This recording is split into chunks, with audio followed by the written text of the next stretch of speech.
weekly breakdown of every NASCAR Cup Series race. Here are your hosts, Kevin Batstone, NASCAR Sky, and Jeff Davis. Welcome back, race fans, to another episode of Mash the Gas podcast. My name is Kevin Batstone. We are here to break down the NASCAR Cup Series All-Star race from North Wilkesboro Speedway. What an all-star weekend it was. Joining me shortly, Mr. Jeff Davis, and joining me now, Miss NASCAR Sky. Sky, who mashed it the hardest at All-Star Weekend? I got to give it to Seabell. I mean, it looked like the 22 had that in the bag, the last 10 laps, but Christopher Bell, he really wanted that payday, so he definitely mashed the gas the hardest. Yeah, it really was a fun race. I mean, we had a lot of passing this race, had the most, lead changes of any all-star race. So I thought it was a lot better than last year. I know Joey Logano, he crushed it last year, getting 299 laps out of the 300. But Christopher Bell, he had it going on. And I think, in my opinion, I think he should have gotten 4 tires. Him and Blaney, they stayed out, and he just didn't put those 4 fresh field goods on, and Christopher Bell did. I mean, we saw him giving him the old crone horn, just kind of bumping into the back of him, saying, "Hey, I'm here, I'm here." And I think that's kind of what got Joey Logano in the end. I know Joey's a little upset about it, but I think, if he would have pitted, it probably would have helped him out. That's just short track tempers, right? I mean, we see it all the time. Good short track racing, and that's what this race was. I think this was better than Martinsville, better than Richmond, and a lot of other races we've seen in recent history on short tracks. We've been talking about how this package is getting better. We saw it on display Saturday night. The Open made for some great racing, and then the main event was fantastic. We had battles all over the racetrack, sometimes 3-4 wide. I mean, it was intense racing throughout the night, throughout the pack. And then, of course, we had that promoter's caution that was thrown there where old Michael Waltrip drops the yellow flag on the racetrack. Still not sure how I feel about this promoter's caution. I mean, I think that someone was saying it was probably going to come out for a different situation regardless. Well, then let that happen, right? I mean, the promoter's caution to me just seemed, I don't know. I wasn't a big fan of it. Your guys' thoughts on it? I definitely wasn't a fan of it either. But I kind of giving what, Joey said, his comments at the end, he definitely, he said it was a gimmick. He wasn't happy with it either.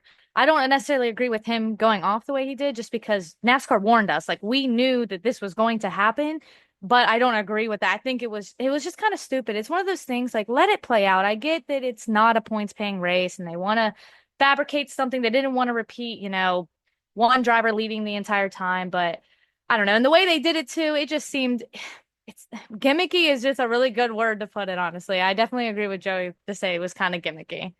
Yeah, I thought it was total crap, honestly. I really did. I mean, let the race run. We had so many lead changes. There was trading paint, or wraps, as they like to call it, because the cars are wrapped these days, not painted.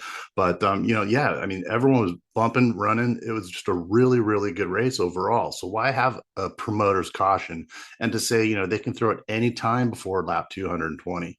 So it's like, in a way, it's like, is someone out there going, hey, someone's leading too much, so let's re-rack them? That I just didn't agree with it. I didn't like it. One thing I did think was pretty damn funny, though, was Kyle Busch was being interviewed a couple days back before the race. And he said, this is kind of like a payback race. He's like, I'm going to take care of someone before that comes out, so there won't be a promoter's caution. But that didn't happen. But overall, I just thought it was stupid. And then, Kevin Waltrip literally dropping the flag on the track. Cars are running over it.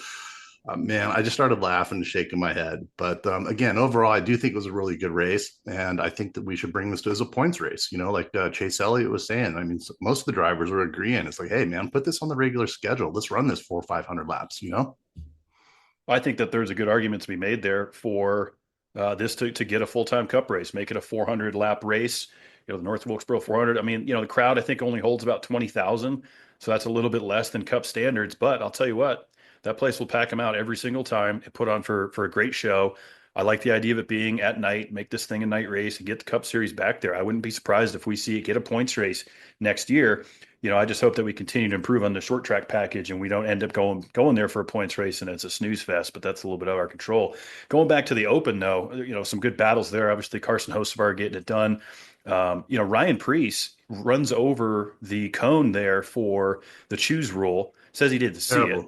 Yeah, he said he didn't see it. They had to repaint it in between, but he was the only guy that did that, throughout the entire day. Obviously, it was repainted for the night. I feel like that was kind of a little bit on the spotter. Like, hey, if we're taking the outside, get up, right after the start finish line. It's short track. You don't have a whole lot of room there. So I kind of blame Priest for that a little bit. NASCAR says, hey, we're going to repaint it, but that ends up putting the 60 car in the back. No chance of him transferring in. Yeah, I seen there was a couple drivers on X that were saying that they definitely couldn't see it either. I seen a picture. It definitely was hard to see, but I agree. Like, yeah, it might have been hard to see, but you have a spotter for a reason. The spotter should have been communicating. You've seen, all the other cars in front of you are pulling one way or another. You know it's coming up. You can't be, I mean, he was like dead in the middle of the track. Like there everyone else around you is going one way or another. I definitely feel like it does have a little bit of fault on Priest. It's so unfortunate because the 60 car, I mean, they have been so good this year. I've been so impressed with them. I mean, they're one of the better cars over there at RFK. So such a bummer, but like you just got to communicate better with your team overall. I definitely agree with that. Yeah, the spotter definitely should have caught that. Like you mentioned, everyone else didn't have a problem with it, but it was really unfortunate because, like you said, Ryan Priest has been doing really good. He's been kicking ass all year. And I heard a little bit of a rumor that there's a chance that he might be replacing Kyle Busch in 2026 when his contract is up and he might be running the 8 car. So, that's just kind of in rumorville. I'm not sure if it'll happen, but you never do know. I mean, Priest is running really, really well. So overall, yeah, I do think it was kind of the spotter error and a communication error. Shouldn't have happened. It was unfortunate. Yeah, it was just one of those deals, especially late in the race too, with a shot. I think he was the only guy that had something for the 77. Obviously, we saw John Hunter Nemechek, who was really fast as well. Once again, the tires made a huge play into it. SVG, kind of a heartbreak for him. He had a chance to go up there and contend as well, but tire management, 2 tires versus 4, kind of was the call in both of these races. Obviously, the All-Star race, the track cooled down quite a bit, so the tire wear, changed there. But I think if Joey, had gone on that 4 tire strategy, it would have been a different story, right? And Joey said he just ran out of tire. He gets past 11 to go. He says if he could have got to the 20, he probably would have fenced him. But again, going back to that move that Bell made on Logano, I don't really have a problem with it. It's similar to what we saw in the truck race. Corey Heim obviously some say got turned by Lane Riggs, but it was a very similar move, right? He just kind of ran him up the hill to get underneath him to take that position. Corey Heim gets taken out. Chandler Smith wins the race. But I don't really fault Lane Riggs. I think that short track racing, you got a lot of guys going for the same piece of real estate, and you're going to trade paint, trade wraps, and some guys are going to end up spun out. Yeah, I agree. It there's nothing wrong with that move. Like it is exactly what you said. It's just short track racing. I mean, we all know I got a 22 on my leg. I love Logano, but that's the type of stuff I want to see, especially it's an all-star race. It's not a points paying race. Like I want to see tempers flying. I want to see, especially with it being in North Wilkesboro and trying to bring that back. I mean, it made the race interesting. I mean, Logano was dominating for so long, and it really came down to one of those things. It's not just about the driver, it's about everybody. And, making that call, pitting, not pitting, it obviously bit Logano. So I definitely agree with it. My only issue, honestly, is just with how do I word this? Just how the NASCAR fans interpret things. Like everyone's all upset because Joey was saying that he was going to fence Bell for what he did. But if it were flipped and, Logano was in Bell's position and Bell said those things, I feel like everybody would be celebrating it. And that's where sometimes the fandom, it just loses me because it takes a lot of the fun out of it when everybody's just complaining all the time. I mean, this race is literally, I know NASCAR fans hate to hear this, but NASCAR is entertainment. I mean, it's just like every other sport in the world. Yeah, it's not a stick and ball sport, but they're not out there performing brain surgery on patients. They're out there racing cars. Like that's what we want to see. We want to see the entertainment. We complain that all these drivers, we complain Hendrick, oh, no one has personality. But then when Joey says something, when Carson Hocevar does anything, we all complain about it. It just doesn't make a whole lot of sense to me. Yeah, we've got a lot of weekend warriors out there on their keyboards just typing away because they're hiding behind their screens and their tablets and their phones and everything. They can't say shit face to face. But you can't. Everyone's going to complain about one way or another. It doesn't matter which way it goes. Yeah, Joey was pissed. I get it, but it's entertainment. Like you said, it isn't a stick and ball sport. This is entertainment, but it's a team sport, and that's what I really really like. And the pit crew challenge, for example, Michael McDowell's team in the 71, how excited those guys were to get out there and win that $100,000. I mean, these guys are all, college football players, or I mean, yeah, they're college football players, and go out there and first year, go out there and get that 100 grand. Jamie Little is out there talking to all of them. They were all stoked. It was really cool to see the whole team out there.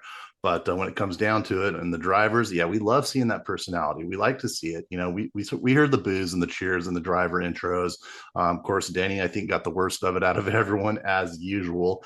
Joey was kind of mixed, but it's fun, and I love the AllStar race. I'm glad they have it at North Wilkesboro, but I do want to see it as a point race. Yeah, I would agree with that. And I do enjoy the all-star qualifying format. We used to do that at Charlotte years ago where they'd come down pit road at full send, take a lap, come in pit, bring it back around.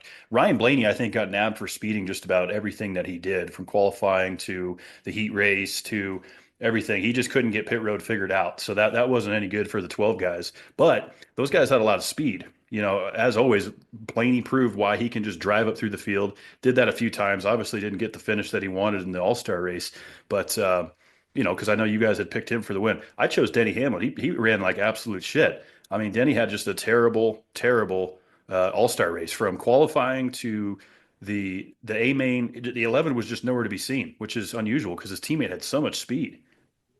Yeah, hey, I want your opinion, guys.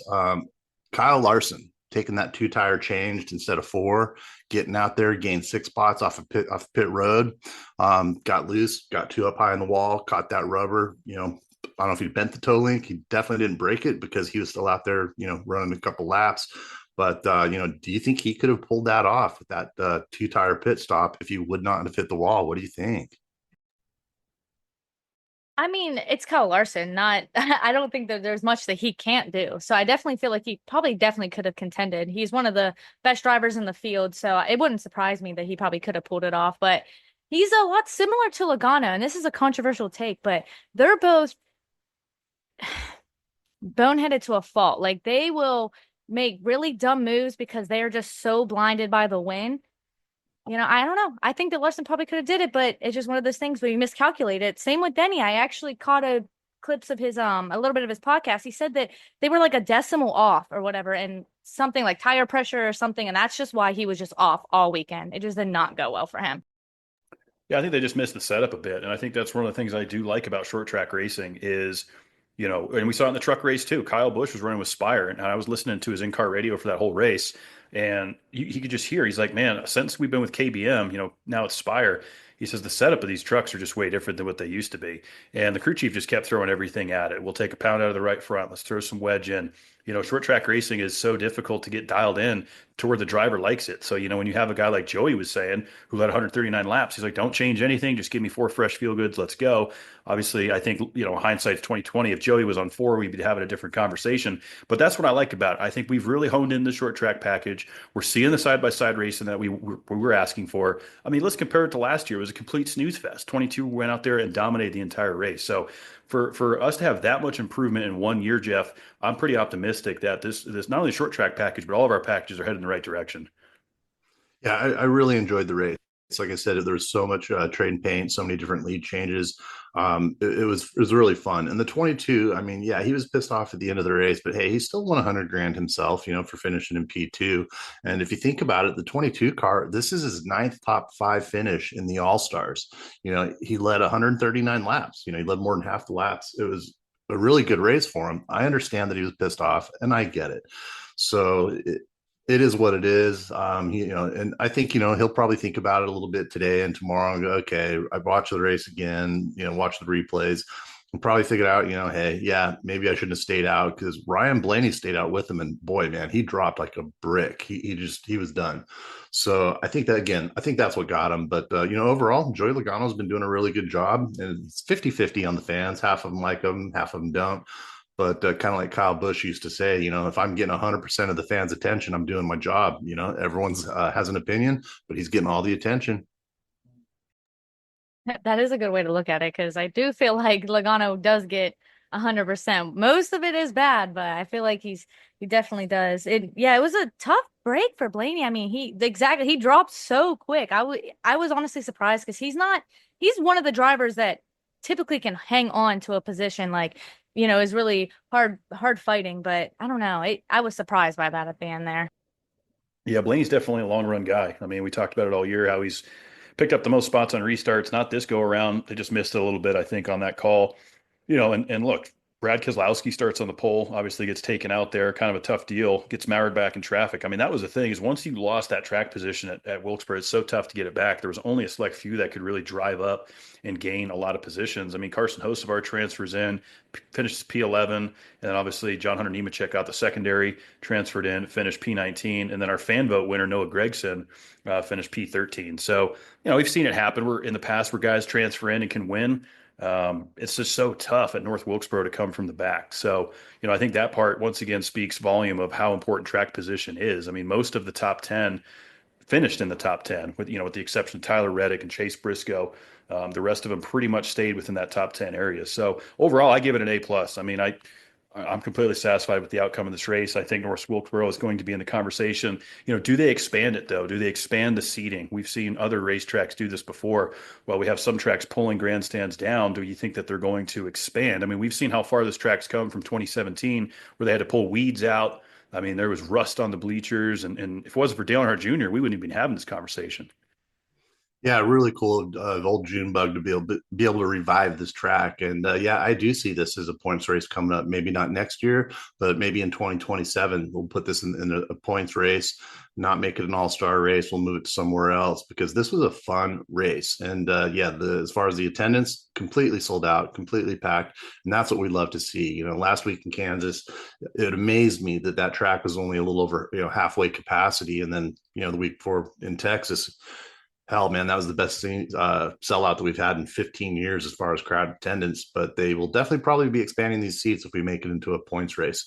So again, yeah, really cool. Junior put a lot of money and time into this as well. It's cool to see him on there, because point was it 0.625, something right around there, mile of the track. Just really, really fun. But like you mentioned, if you're in the back, though, it's really, really hard to get back up front, especially if you make a mistake. But if you start in the back, it's really hard to make your way through there. And, Chase Elliott, he did a pretty good job, finished P5, and this is his 5th top 5 in the All-Star finish. And he heard him after the race when they were talking with him. He's like, yeah, bring it on. I'd love to see this as a points race. And the thing I love about Chase is he's so almost like monologued, whether he's happy or mad. He just kind of has that same kind of tone of, this is what we should do. This is what we should not do. But he is the fan favorite, and he's a damn good driver. Yeah, we talked about it with Hendrick kind of being that even keel personalities, kind of always has been since Jeff Gordon, the Jimmy Johnson era, kind of groomed up team. They finished 4, 5, and 6, outside of Larson's deal. That could have been a better finish for Hendrick. But, big for Toyota too. This was the first All-Star win for Toyota in just about 8 years now, 9 years. So, that's a big deal because Ford and Chevy had kind of been dominating these races for a long time. But yeah, I'm good with it. I think 400 miles here would be good. I think that's going to be a huge conversation piece going forward. And all in all, I think it was a great All-Star weekend. And shout out to the Cars Tour. Dale Jr. and Kevin Harvick were up in the booth for the first time. The late model series got to be under the lights, on primetime FS1. That was a fantastic race as well. So all in all, I mean, if you were watching that as a fan all weekend, that's probably something you're going to circle and go, I want to go to that race. Hey, what about the late models? Keelan Harvick, I think he got P3 out of that. So there was a couple races. There was the Keelan, Harvick's son, he ran there Wednesday night, got a decent finish, kind of in the rookie series. And then the National Late Model Touring Series is what ran Friday night under the lights on FS1. And it was just cool to have Harvick and Junior up in the booth calling that. That's kind of a historic moment for the Cars Tour. And again, a testament of everything Junior has done to keep late model racing in prime time. Oh, Jeff, you threw me there for a second. I was like, Keelan is old enough to be racing that? I was so shocked. I was like, I thought he was still kind of young. But yeah, I know we're kind of cycling through, but I would love to see this as a points race. I mean, it was such a great weekend. I loved all of the racing. I mean, there was times where it was like you had no idea who was going to take the lead. There was like 4 or 5 cars like right there battling. I mean, I really loved the entire race altogether. I don't know. I would just love to see it, kind of spice it up. And I agree with what Kevin said. It made me want to go. Like, I feel bad that I missed out this year, and I feel like I definitely can't miss out next year. That would be a really fun race to go to because, like you're saying, 18 different lead changes among 8 different drivers. Compare that to last year, and again, $2.99 for Joey. I can't. Who was it? I don't even remember who got the one single lap. But I'm sure it was because it was under caution. Who was that, Kevin? I think it was Brad Keselowski under. Yeah, was it Keselowski? BK. So yeah, he got the one lap because it was under caution, which always happens. But again, to see 18 different lead changes with 8 different drivers, It was great. So I really want to see this as a points race. I really hope they do bring it. But a minute ago, Kevin, you're talking about old JJ, old Jimmy Johnson. I'm really stoked to see him next week at the Coca-Cola 600. This will be his 700th NASCAR Cup Series start. And I thought that was super cool when I read that stat because, Kevin, we talked to his old crew chief, Chad Knaus, out in Texas here a number of years ago. I think he was only his like 500th. I was like, hey, this is your I think it was 600. Was it 600? I was like, Yeah. I remember talking to him. This is your 600th start with JJ, and he's like, oh, really? It is. I didn't even know. It was pretty funny chatting with him, but really cool to see JJ back out there getting his 700 start. Yeah, and great segue into this upcoming weekend because before JJ gets down there, of course, he's going to be in Indianapolis where Kyle Larson is running. Kyle Larson's, of course, going to start P21. I did see before we went on the air, the Penske cars got in some trouble. New Garden has to go to the rear, so that might shake up the starting positions a little bit. But seven-time champ Tom Brady and seven-time champ Jimmy Johnson are going to lead the field to green there at the Indianapolis 500. Jeff Gordon, Rick Hendrick are all going to be there, and I would assume that Jimmy's probably going to fly in that plane with Larson and Jeff back down to Charlotte. So those guys will probably be arriving at the same time. But awesome. Here we go. Yeah, here we go. The double. I mean, it's going to be a big weekend. It all starts with F1 Monaco. I don't know if you guys do F1, but that's the early morning Monaco race, bright and early. And then we go to the Indianapolis 500. Of course, we'll all be tuning in. Larson obviously had a pretty serious wreck over there, but a lot of these guys, the wind was giving them so much trouble. I was watching some practice and qualifying there on the Indy side, and the car control on those are so difficult when their average lap time is 233 miles an hour. Larson says he doesn't feel that kind of speed though. He says it just doesn't feel that much faster than the NASCARs, but it is, and there's a lot less room for error. I mean, these cars are, with that kind of speed and how light they are, Jeff. I mean, they're a third of the weight of a NASCAR, so. Kyle's going to have to be on his game. I don't know if the plan is to go out and win, but, get a top 10, a top 5, and then hopefully get down to Charlotte in one piece. Yeah, and I think the reason Kyle Larson feels that way as far as the feel of the car and the weight of the car is because I don't follow it as much as I do NASCAR, obviously. But one thing I was reading is the cars are a decent amount heavier, almost a third more, like about another 800-900 pounds more than they're used to. And a lot of the drivers were complaining about that with the IndyCar race, and they were having problems with the control of it because they just weren't used to the weight of the car itself. Whereas, we look at Kyle Larson and he runs every single thing under the sun. It doesn't matter what sprint car, NASCAR, truck race, whatever, he'll run everything. So to see him in the IndyCar series and try to get that double done this year, I mean, if there's only been 5 guys that have done it, I want to see him do it. It would be really cool. Hopefully we will not have any weather delays. But another thing I found pretty interesting that I caught a glimpse of over the weekend, as far as drivers this year that have not had a DNF in 2025 in the Cup Series, you guys will be surprised at this. The only drivers that have not DNF'd at all was Ricky Stenhouse, Todd Gilliland, Hunter Nemechek, Tyler Reddick, William Byron, and Chase Elliott. Every other driver in the entire field has had a DNF so far this year out of 12 different races. So, kind of cool for those guys, and that's probably going to help them out in the points. Yeah, not to jump back to Indy, but I seen a lot of the Indy guys were having issues, and I don't know what it is with Team Penske over in Indy. I don't know why they even feel the need to cheat. I mean, I don't want to say cheat too hard, but I mean, they must have been doing something they weren't supposed to. Because they're good. I mean, those guys are good in Indy. So I don't know why we're pushing it as much as we are, but it definitely wasn't Larson. I mean, I've seen a lot of those guys are having issues. So hopefully that can get all figured out. And yeah, hopefully no rain delay because I mean, NASCAR, we have that new rule this year. And, I don't want to see Larson get into a situation that, I mean, although it is Kyle Larson, even if he ends up in a situation, he still will probably, run deep in the playoffs because that's just how Larson is. It is. And speaking of Kyle Larson, I wanted to bring up some stats on Kyle Larson and his career because I ran across another something when I was, fooling around on X this afternoon. And Kyle Larson, as far as his career, he started out with Chip Ganassi, and he had 223 starts with Chip Ganassi, and he's only had 155 starts with Hendrick Motorsports. With Chip Ganassi, He got 6 wins, 56 top fives, and he led 3,213 laps over those 223 starts. Once he was suspended a little bit there for, inappropriate things, and he came back and Rick Hendrick picked him up. He's got 155 starts, and he's actually won 26 times with 71 top fives and 6,860 laps led. So to have, about a 75 less starts with Rick Hendrick, he has a hell of a lot more wins and a hell of a lot more top fives. So, Kyle Larson, he's just learned from over all the racing that he does. I hope he does really well in the Indy race, and I think he will. It'd be kick-ass to see him do this double and make it back-to-back for the Coca-Cola 600. So, again, hopefully we won't have any delays. Yeah, and just early look, obviously it's Monday, so a lot can change. But so far, Indianapolis is showing pretty good to go weather-wise, and Charlotte is showing a very slight chance of showers in the evening. That's pretty typical for this time of year. We saw the same thing in the forecast for Texas, and we were just fine. So I think we're going to get it in, and there's only been one other driver. We've had a lot of guys do the double, but only one driver's completed all 500 laps at Indy and all 600 in Charlotte, and that's Mr. Tony Stewart. And shout out, Kevin. Yeah, shout out to Tony Stewart, who over on the NHRA side just picked up his second win of the year, his second Wally in Top Fuel, and is now the points leader in Top Fuel over there. So just absolutely incredible to see what Tony Stewart's been able to accomplish in such a short time of getting his nitro license and going out there and competing in the fastest motorsport on earth. I mean, it's just incredible.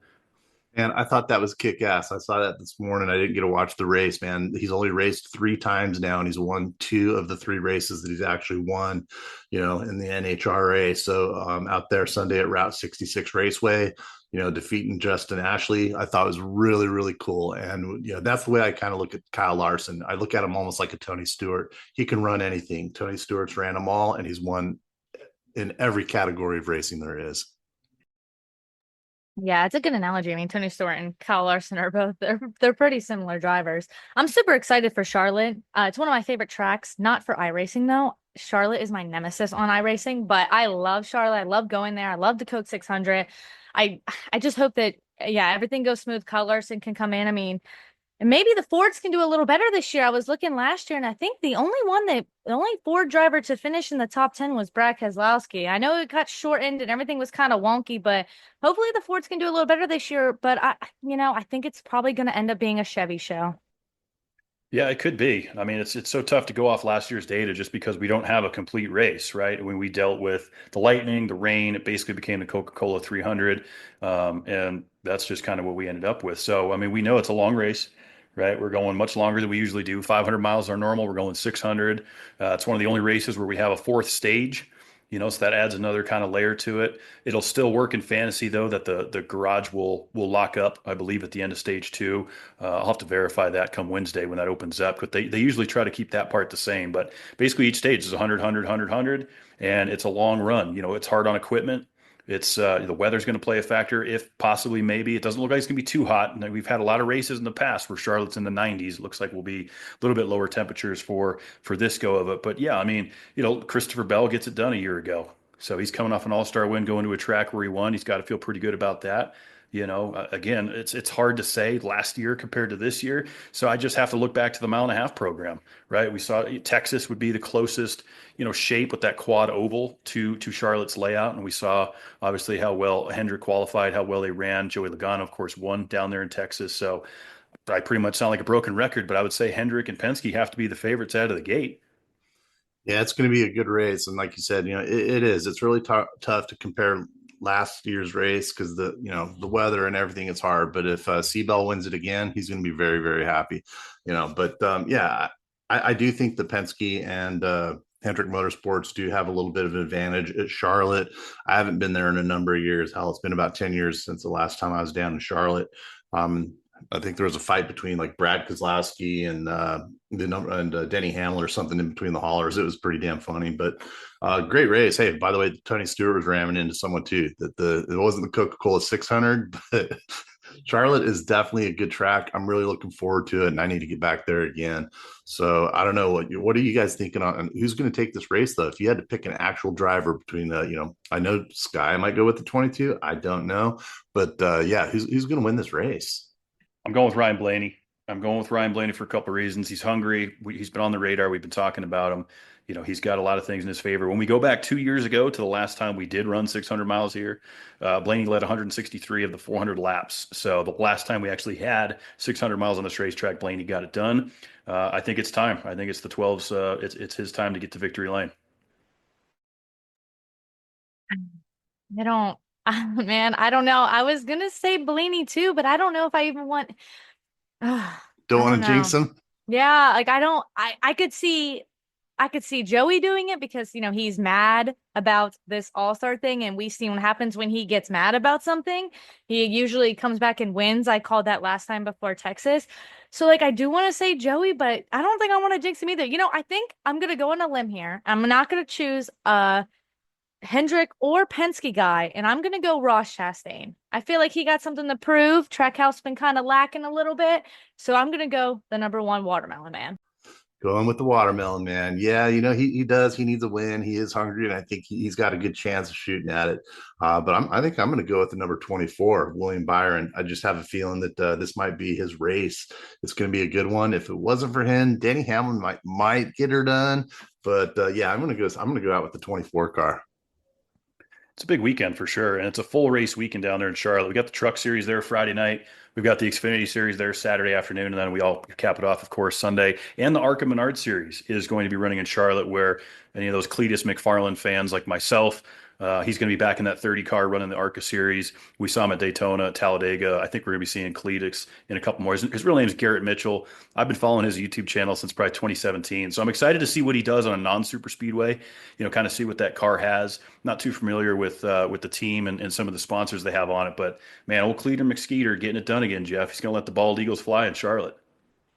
Oh man, he cracks me up. Everything he does, I've been watching his stuff, and it's just hilarious. If anyone hasn't checked out Cletus, you got to get onto it. Go out there on YouTube and check some of his stuff out.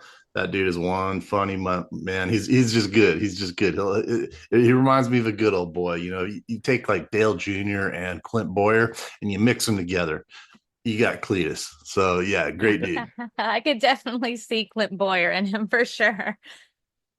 Yeah, it's going to be fun. It's going to be fun. And you know what? Here we go on to Prime. We've been griping on Fox all year. We can move on from that. We'll see those guys back at Daytona, of course. Mike Joy, one of my favorite commentators. So now I'm curious to see how Prime covers this thing. Obviously, we know we got Double A, Dale Jr., Steve Letarte, Larry McReynolds going to be involved. Carl Edwards has been announced that he's going to have some involvement as an analyst. So the Prime team is looking strong. I would encourage folks that are griping about, hey, I don't want to pay for it, this and that. Take advantage of the 30-day free trial. And then just remember to cancel it, right? You can get 3 to 4 races in there. That's what I would do if I was a guy that didn't have Prime. I have Prime, so I'm going to be watching all the races, but I know a lot of people are like, I'm just not going to watch. Take advantage of that 30-day free trial. That would be my advice. Just make sure you cancel it after. Get that like 20 days. Cancel that shit. Get in there, watch the race. It's going to be good. You brought it up, Kevin. You took it out of my mouth a minute ago. I am so stoked to see Carl Edwards back up there. It's going to be post race, pre race. He's been out of the sport for so long. It was such a weird thing when he just stopped. Him and Tony Stewart tied at the end of the for the championship, but Stewart just nudged him out, and then he just hung it up. He's like, okay, I'm done. Going to be hanging out with the family. So I was really surprised. So really cool to see him back. Absolutely. Yeah, absolutely. Yeah, you're a couple years off. I think that was 2011 when they tied, and then 2016 yes. Joey wrecked him, sorta, and then he was like, I'm done, peace out. But I'm happy to see him back too. I love cousin Carl. Good old cousin Carl. I missed the backflip, but great guy, great personality. It's fun to watch him close out his career there with Joe Gibbs Racing. So yeah, I'm excited to see what Prime's got to offer. I love Dale Jr. having him up in the booth. He brings a lot of excitement and just that old school gritty racing knowledge to the sport. Steve Letarte, of course, crew chief for Jeff Gordon and Dale Jr. So, great talent all around. Prime's going to be fun. It's a very patriotic weekend. NASCAR does a lot for the troops and Memorial Day, and we're going to have the Secretary of Defense, Pete Hegseth's going to be there for the Grand Marshal. So just a very patriotic weekend all around. Let's hope the weather stays good. Sky, you're not going to this race, are you? No, I'm not. Bummer. Maybe next year. Maybe next year we do the Coke Center. My dad's going to be there. So shout out Dad. I know he's going to be listening to this. Pops is flying in. Yep, he's going to be there. Old John Batstone's going down for the race. Yeah.